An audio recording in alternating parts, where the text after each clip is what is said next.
My name is James, and this is my story. Before we get started, there's some things you should know about me.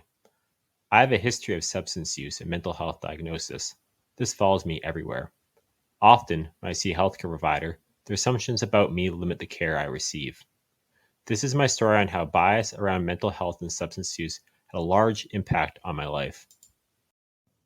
It all started when I was experiencing severe back pain compounded with headaches and nausea. I felt like I couldn't move or function. After a few days, I decided to go to the emergency room for help. I was hesitant to go for fear of being judged, but I just couldn't handle it anymore.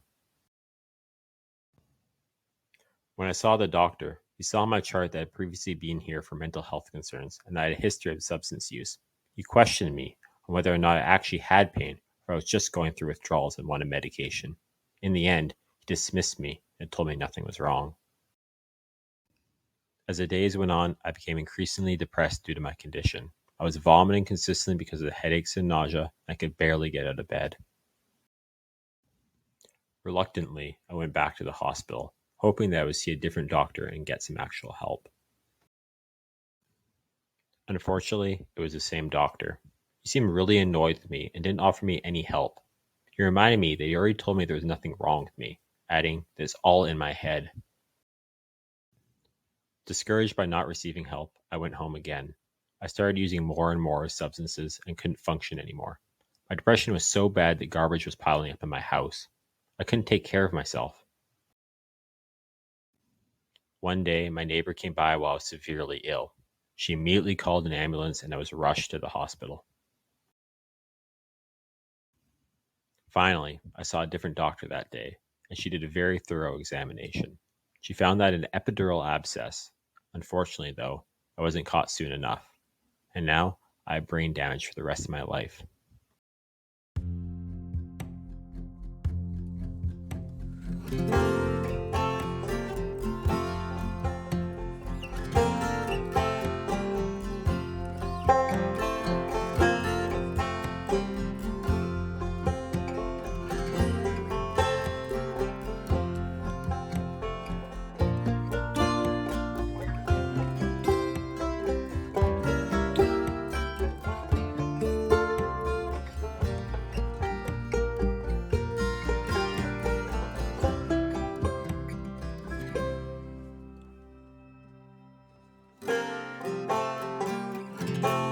Hi there, my name is Fatima, and I'm a Muslim Canadian woman.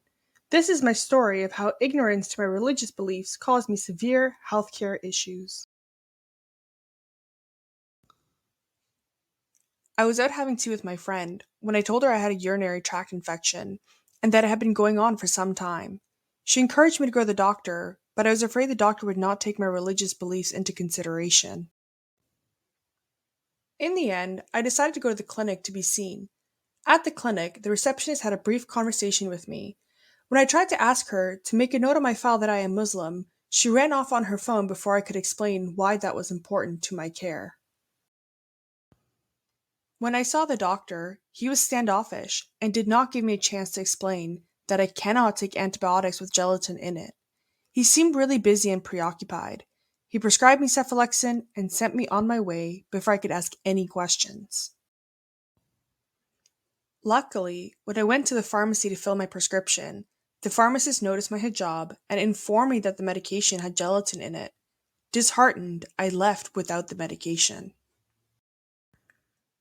As my condition worsened, I was falling asleep at work because I couldn't sleep at night due to my discomfort. I was falling behind on work, causing me severe stress, making everything so much more painful. Without proper treatment, my UTI had turned into a kidney infection. I had to stay in the hospital for treatment, which meant falling even more behind at work. Luckily, the medical team at the hospital understood the need for considering my religious beliefs and was able to be discharged after a few days.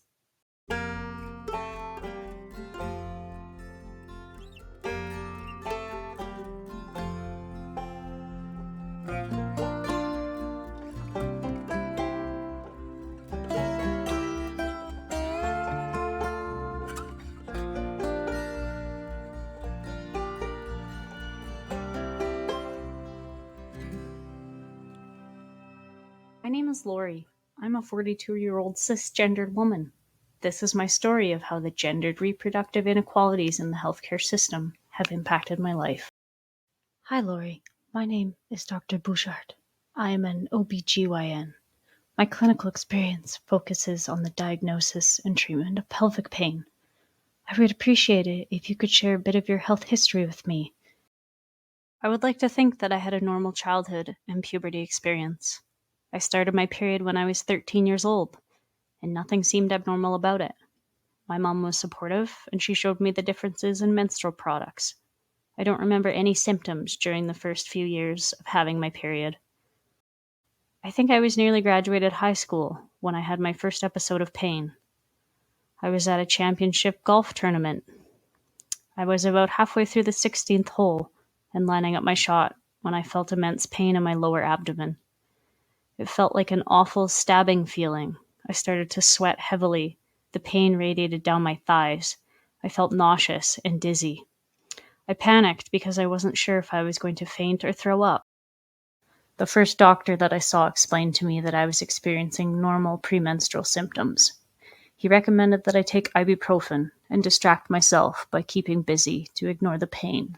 He also said that losing weight would help me and recommended that I exercise and reduce carbohydrates in my diet. I left the appointment feeling like I was to blame for my symptoms. Maybe I was making it up or overly sensitive. I went home and tried lifestyle changes in hopes of feeling better. For 2 weeks of the month, I would have no symptoms. I was able to live my life normally. But during and after ovulation was a different story. I spent a lot of time curled up in my bed or on the bathroom floor. The pain and digestive symptoms caused me to miss work, cancel social plans, and stop doing the activities I enjoyed. I saw the same doctor that I initially saw months earlier. I explained to him that I was experiencing the same symptoms, but to a worse degree. I was firm in that I had tried the lifestyle changes he suggested before, but I was continuing to be in pain, and I was missing work and social obligations due to feeling so unwell. The doctor seemed annoyed or disengaged during this appointment. He told me that what I was experiencing was a normal part of being a woman who was menstruating. He said that he had many female patients with similar symptoms to mine, and that there was nothing that could be done besides prescribing a birth control pill. I left that appointment feeling annoyed and defeated. I filled the prescription at the pharmacy and was told by the pharmacist the importance of taking the medication daily at the same time and to give it a minimum of 3 months to see if it was working for me. I saw the doctor again, and I was adamant that I wanted a referral to a gynecologist or a clinic that specialized in women's health. He reluctantly gave me a referral. Initially, I was relieved to be seeing a female doctor. I thought she would have a better understanding of what I was experiencing and how it was impacting my life. Instead, she inquired about the routine things, such as my weight, diet, sexual activity, if I was on birth control, and had I considered getting pregnant to fix my symptoms. When I told the doctor I didn't want children and that I thought I had endometriosis, she told me I was too young to make such a big decision, and added that my future husband would want children. She said there was no way to diagnose endometriosis without an exploratory surgery, and there were no treatments other than birth control and anti-inflammatory drugs. I told her I had read about a surgery that reduced the endometrial growth and that I wanted the exploratory surgery. I asked her to refer me to someone who could do this. She was reluctant and encouraged me to try a different birth control method. I told her I wasn't leaving her office without the referral.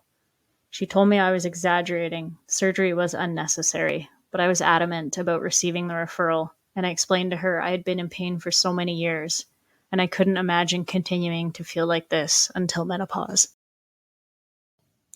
And that's how I got here, to see you. I've spent so many years in pain, I feel like my life has passed me by.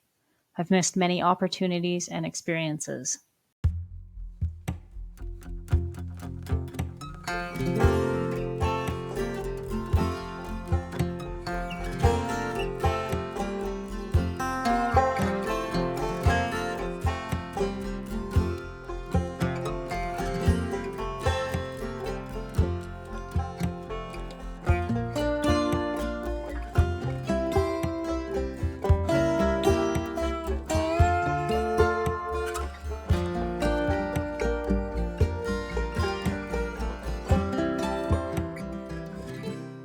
there, my name is Jess.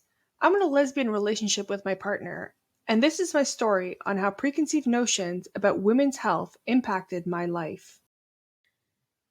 When my partner and I started to become more serious in our relationship, Rebecca told me that I needed to get tested for HPV. I thought HPV is only concerned to women who have intercourse with men, but this was important to her, so I agreed. During the intake at the clinic, I told the nurse that I was in a lesbian relationship and that I do not have intercourse with men. She said she would pass on this information to the doctor. During my visit with the doctor, he told me that I was in overall good health, but that I didn't need to be screened for HPV since I do not have traditional intercourse with men. Since this is what I heard previously, I agreed and left. When I got home and told Rebecca this, she urged me to see a different doctor and to get a second opinion, since a woman can have HPV without having intercourse with men.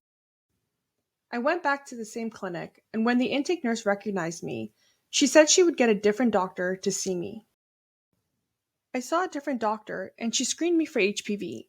She explained that most people with HPV don't necessarily have symptoms, so it's good to check. She said I would know the results in a few weeks. A few weeks later, I received word that I was positive for HPV. Luckily, we were able to catch it, and I did not pass on the virus to Rebecca, since we've been very careful. I now know that I need to get a vaccine to prevent future infections. Without Rebecca's urging, I may never have known the risks, and this story could have had a vastly different ending.